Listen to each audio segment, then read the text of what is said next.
Hey, Niall's here in the studios, well, the offices really, of East Coast FM in Bray in County Wicklow with none other than Mark Robinson. He says it himself because he remembers it because he's got a little tag on the back of his shirt, hasn't he? He Yeah. still has a little tag, but it's backwards, so it's Robinson Mark. Yeah. Whatever that is backwards. Mark is the programme director here of East Coast FM in Bray. How long have you been programme director of East Coast FM in Bray, Mark? Going on 3.5 years, Brian. Going on 3.5 years. Sorry, now. should we start again? Oh, it doesn't Because matter. your No, people nails- know me as Nails, but my name is also Brian. I don't hide that fact. Oh, really? I don't Okay. hide. I have nothing to Yeah. hide. Really? The Emperor has no clothes. There was no need for that. There's no need for that. Jeepers. Mark, as you can probably tell, is an international programmer. He's been around the block a few times. How many years have you been in radio? Let's say about 30. Let's say about 30. Yeah. Okay. Yeah. Both here and in Oz. Correct, yes. All right. Why here? First of all, taking the personal circumstances out, what is it about here that drew you to this neck of the woods? Well, you can't really take out the Oh, personal well, circumstances okay. because it was my then partner Okay. had a job here. We came over. I was coming over basically as house husband, you know, and got things started again from there, and worked over the years for a number of stations here, and really loved the place too. Okay. Like most radio people, his partner had a real job and just tagged along, and things just happened. She worked in radio too, so no, you can't. Proper job in radio, though. Proper job. In Oh, it radio. was a proper job. Proper job in Proper radio. job. All right, your background in Australia, though. You do. I mean, you can say you've done a lot of work there, in big markets, right? Yeah, well, I started off. Back when I started, there was very much a sort of a tried and true route to go through that you would, obviously we trained at a school in the city. Yeah. Went to a little country station, and then went to the city station, Yeah. but doing mid-dawns. It was all live mid-dawns Yeah, there. yeah. And then over time there, you'd get 1 or 2 night shifts, and then you'd work up to a better shift in the big market. Yeah. Then you'd move to maybe a slightly smaller station, but a bigger role, and so it goes on. So yeah, look, on air, I've done marketing as well as programming. Pretty much, when you've been around a long time, you pretty much You kind of did everything, haven't you? you do it all. Yeah. Well, you've done the big ones. You've done the Sydneys, the Melbournes. Yeah, did Not that there's many of them. Sydney and Melbourne, not the Sydneys. Yeah, There's only one that I No, know. there is. Last time I checked, there was Yeah. only All one. right. So there's Sydney and Melbourne. Nice bridge. Yeah. But yes, I did afternoons on Smooth FM. Yeah. And it was there when it launched. It was very exciting actually because Yeah. they had basically, by their own admission, a real dud station. It started off, it was a new license, started off called Vega. Oh yeah, I've And- heard of Vega. Yeah. Yeah, and they were going to try and do a sort of an AC music and talk. Didn't work. So then they went They're to... not the first to try that, and it doesn't work. Yeah. No. Yeah. Then they went to a classic rock, and that didn't work either. And it was Paul Jackson, who then... Michael's brother. Yeah, that's him. Yeah.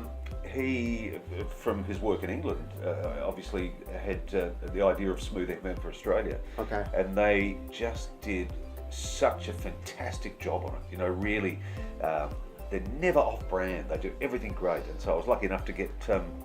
I thought I was getting the night gig. Yeah. And then they said, you can do afternoons. Wow. So I did that for a year, and then I left, which was a great career move because, of course, both of those shows in Melbourne and Sydney, 9 million market, both number one. It's always a good career move, isn't it, when you leave a massive gig like that? You always think, I'm Yeah. so glad I did that. Yeah, So yeah. glad I did Yeah. that. So how did this gig come about then? The program director gig here. When I was settling in Ireland, just got around to meet everyone, and I was actually contacted about this gig. Said there's a job going. I did some consultancy work at News Talk for a year or two. Oh, yeah. Then I was at the original 4FM just after that launched. I remember you there. Yeah, and then I had a couple little stints out and did real work, but I wasn't very good at it and didn't like it very much. So Quick pause to the audience. I'm always telling you that the way to get a gig is to know people. The more people you know, the better your chance of getting a gig. Didn't apply for this gig. Didn't apply for the gig. No. Was asked, would you like to come in and have a chat? And what I reckon is very important, I would say, great advice. Great advice from the old timer. That's right. Is develop contacts. Yeah. And also never give up, because I'd been in the industry for a long time. I went back to Australia Over for a 30 couple of years, you told us. Yeah, not over. I didn't say. I think. Okay. I think I said 30. Closing in on 30 years. But I went back to Australia for a couple of years, came back, and it was very, very difficult to find a role. Yeah. And there are people you go and you meet and you see and you think that was a good meeting, and nothing ever happens, and it's very easy to get disheartened. But keep don't ghost people, you know, but keep in touch, create a positive bond with them, and then when that, you know, opportunity comes, if you've done all that right, they'll say yeah. And this, I was lucky enough and absolutely adore being at East Coast FM. Well, I've actually done some shifts for Mark here about a year or so ago. Yeah. And I'm not just blowing smoke up his ass because he's sitting beside me here. Although he does enjoy that occasionally. Yeah, listen to this man. He does enjoy that occasionally. Yeah. But it is a great atmosphere and it's a good building, blah, blah, blah. And that's why I think people stay. There was a program director I worked with in Vancouver and I asked him, why does everybody stay? And his answer was pretty much what you just said. Well, we make it so that they want to stay. Yeah. They just make it so they have a nice time. The interesting thing with that is that, you know, you mentioned before about the big markets like Sydney and Melbourne, and I enjoyed it there. Yeah. But I would say in the last 20 years, before coming to East Coast, my favourite spot was northwest coast of Tasmania. Yeah, that's right. 25,000 in the town we were in. Yeah. 25,000 people a half an hour up the road, 20,000 after that. And so it was a semi-rural area, you know. Yeah. But had an absolute ball there.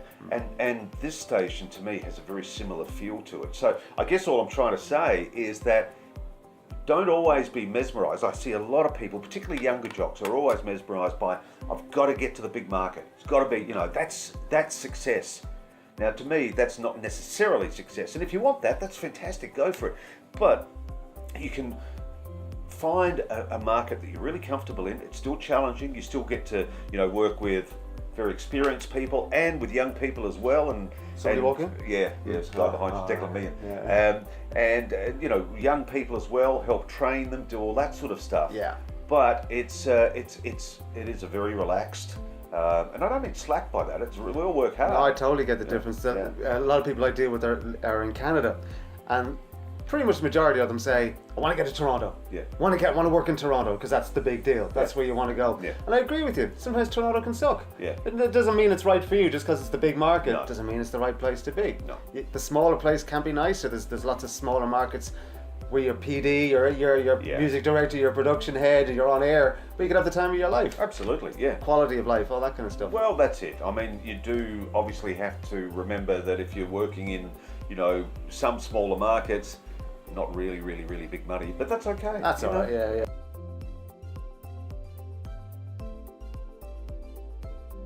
Yeah.